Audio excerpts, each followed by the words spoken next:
শুভ সকাল বন্ধুরা, আবার একটা নতুন ব্লগে তোমাদের সবাইকে ওয়েলকাম জানাচ্ছি। তো এখন বাজে প্রায় 7:30, কেননা মাম গেছে 7:15, ও যাওয়ার পরেই এখন আমরা চাটা খেতে বসি। তো এই সময় চাটা নিয়ে বসলে একটু শান্তিতে বসে চাটা খাওয়া যায়। যাই হোক, চাটা খাওয়া শেষ হলে চলে আসলাম তরকারিগুলো কেটে নিতে। কেন সকালবেলা যদি সবটা তরকারি কেটে নিই না, তারপরে দেখবে রান্নার সময় এতটা অসুবিধা হয় না।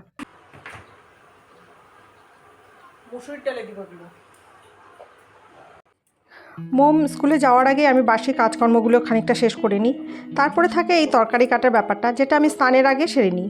তারপরে দেখবে রান্না করার সময় এতটা অসুবিধা হয় না, আর কাজটাও অনেকটা আগিয়ে থাকে। যাই হোক, তরকারি কাটা শেষ হলে পরে আমি স্নান দান করে চলে আসলাম পুজো দিতে। তো আমার ঘরে কোনো কাজের লোক নেই, আমাকে সবটা কাজ নিজেকেই করতে হয়। আর কাজের লোক রাখলে পরে রাখতেই পারি, কিন্তু রাখি না কী জন্য জানো তো? এই কাজগুলোর মধ্যে থাকলে দেখবা নিজেকে বেশ ভালো রাখা যায়। আর কাজগুলো করতে আমার বেশ ভালোই লাগে, আমি ভালোবেসেই কাজগুলো করি। তো যাই হোক, এই কাজগুলোকে করার জন্য সেজন্য আমাকে কী করতে হয়, সকালবেলা থেকে একটা প্ল্যান করে কাজগুলো করতে হয়। আর এই সংসারের কাজগুলোকে না আমি ভালোবেসে করি, যার জন্য কী হয় বলো তো, আমার কোনো রকম কষ্ট হয় না কাজগুলো করতে। তো পূজা আমার দেওয়া হয়ে গেছে, আর পূজার শেষে আমি যে কাজটা করি আজকে সেটাও তোমাদের কাছে শেয়ার করলাম। পূজার শেষে আমি ঠাকুরকে যেই জলশঙ্কুটা দিই, সেই জলশঙ্খের জলটা পুরোটা ঘরে ছড়িয়ে দিই এভাবে। আর এটা করলে পরে ঘরের মধ্যে নেগেটিভ এনার্জির প্রভাব অনেকটাই কমে যায়। আর যেটা করলে দেখবা তোমার সংসারে মঙ্গল হয়, সেটা করতে বেশ ভালোই লাগে, বলো? তো যাই হোক, এবার চলে আসলাম রান্নাঘরের দিকে। রান্নাটাও বসিয়ে দিলাম, সকালবেলায় তো তরকারিগুলো কেটেই রেখেছিলাম। তো এবার রান্নাটা বসিয়ে দিলাম এই কারণেই যে আজকে কর্তামশাই সকাল সকাল ডাল ভাত খেয়ে তারপরে অফিসে যাবে। তো ও বললো আজকে অফিসে যাওয়ার পর ওর আসতে অনেকটাই দেরি হবে। তাই আমি নিজেই ভাবলাম না, সকাল সকাল ডাল ভাতটা করে দিই, এটা খেয়ে গেলে ওরও শান্তি আমারও শান্তি। তারপরে না হয় একটু দেরি হলেও কোনো ব্যাপার না। ছেলেমেয়ে যখন খুব ছোট ছিল তখন কাজের লোক রেখেছিলাম, তারপরে আস্তে আস্তে ওরাও একটু বড় হয়ে গেল, তখন কাজের লোক ছেড়ে দিয়েছি। তারপরে কিছুদিন বাদে যখন আমার আবার অপারেশনটা হলো, তখন ডাক্তার বলে দিয়েছে আমাকে ফুল রেস্টে থাকার জন্য, তখন কাজের লোক রেখেছিলাম। কাজের লোক রেখেছি, তখন বেশ কিছুদিন কাজের লোক ছিল। আর তখন কি হয়েছিল বলো তো, এক তো অপারেশন করার পর এমনিই শরীর ফুলে যায়, তারপরে তখন কাজকর্ম না করাতে কি হয়েছিল বলো তো, বেশ শরীর আমার ফুলে যাচ্ছিল। তারপরে কি করলাম, যখন একটু সুস্থ হলাম তখন কাজের লোক ছেড়ে দিলাম। আর তারপরে কি করলাম, নিজেই আস্তে আস্তে কাজগুলোকে করতে শুরু করলাম। আর মোমের পাপাও খুব হেল্প করতো সেই কাজকর্ম করাতে। তারপরে আস্তে আস্তে নিজেই একা করতে লাগলাম, খুব একটা অসুবিধা হয়নি। প্রথম একটু অসুবিধা হতো, তারপরে আস্তে আস্তে কিন্তু দেখলাম সব কাজই করতে পারছি। আর ভারী কাজগুলো ছাড়া হালকা কাজ যেগুলো আছে সেগুলো করছি, করাতে ঠিকই আছি, সুস্থ আছি। আর এই ঘরের কাজগুলো নিজে হাতে করাতে কি হচ্ছে বলো তো, আমার আর আলাদা করে এক্সারসাইজ করার দরকার পড়ছে না, যথেষ্ট এক্সারসাইজ আমার এই কাজের মাধ্যমেই হয়ে যাচ্ছে, বলো? সে যাই হোক, রান্নাবাড়ি শেষ করে ওকে খাবারটা দিয়ে দিলাম। খাওয়া দাওয়া করে ও অফিসের উদ্দেশ্যে রওনা হলো।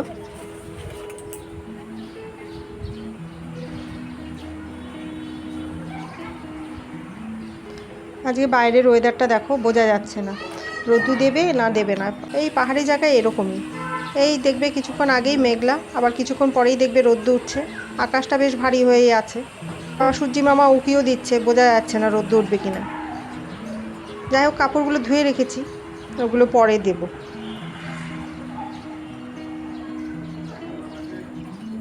তো চলে গেছে, এখন ভাবলাম আমিও একটু খেয়ে নিই।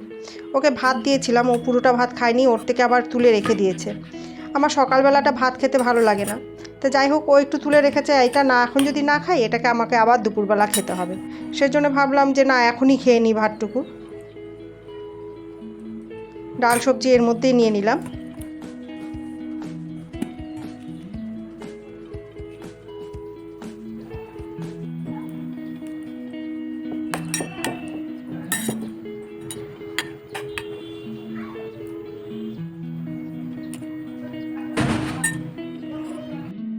কাপড়গুলো তো সকালেই ধুয়ে রেখেছিলাম, তোমাদের বললাম।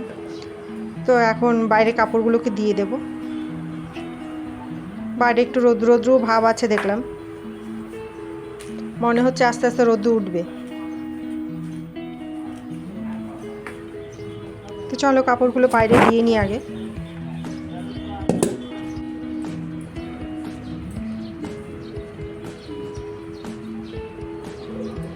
রোদ্দু উঠেছে, সেরকম একটা তাপ নেই, তবে হাওয়া আছে বেশ ভালো।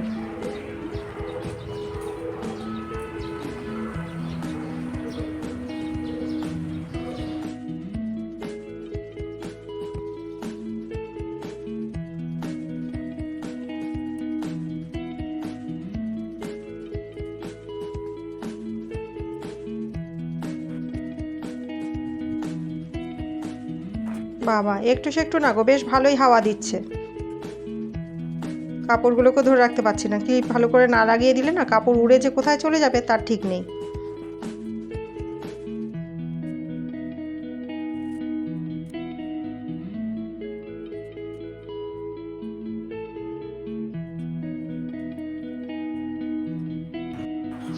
হ্যাঁ, আচারের বয়ামগুলো রেখেছিলাম একটু রোদে দেবো বলে, তা কালকে আর মনে ছিল না। তো এখন দেখি বেশ ভালোই রোদ্দুর দিচ্ছে আস্তে আস্তে। তো এগুলোকে একটু বার করে দিয়ে দিলাম, যতটুকু সময় রোদ্দুর লাগুক। এত জোরে জোরে হাওয়া দিয়েছে না, হাওয়া দেওয়াতে কী হলো বলো তো, মেঘটা কেটে গেছে, আর যার জন্য দেখলাম এখন বেশ ভালো রোদ্রুও উঠলো।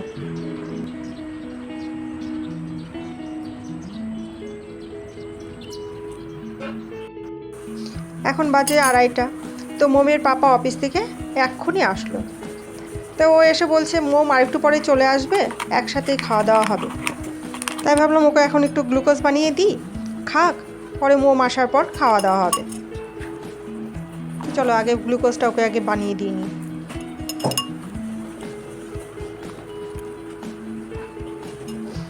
এখন বাইরে বেশ রোদ্দুর উঠছে, আর এই রোদ্দুর উঠলে পরে না এখানে বেশ গরম লাগে।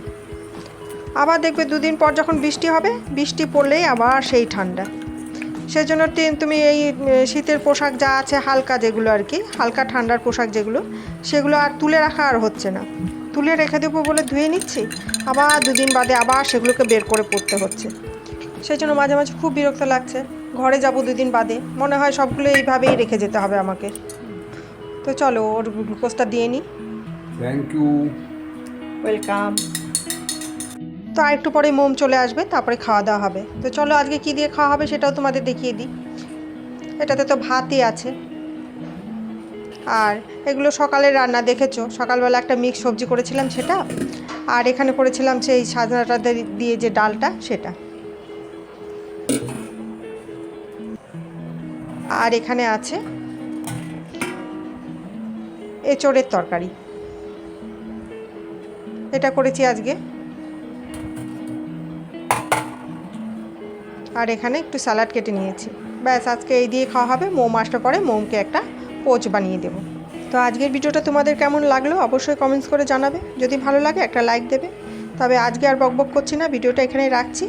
পরবর্তী ব্লগে আবারও দেখা হচ্ছে। ততক্ষণ তোমরা সবাই সুস্থ থেকো, ভালো থেকো, আর নিজেদের যত্ন নিও।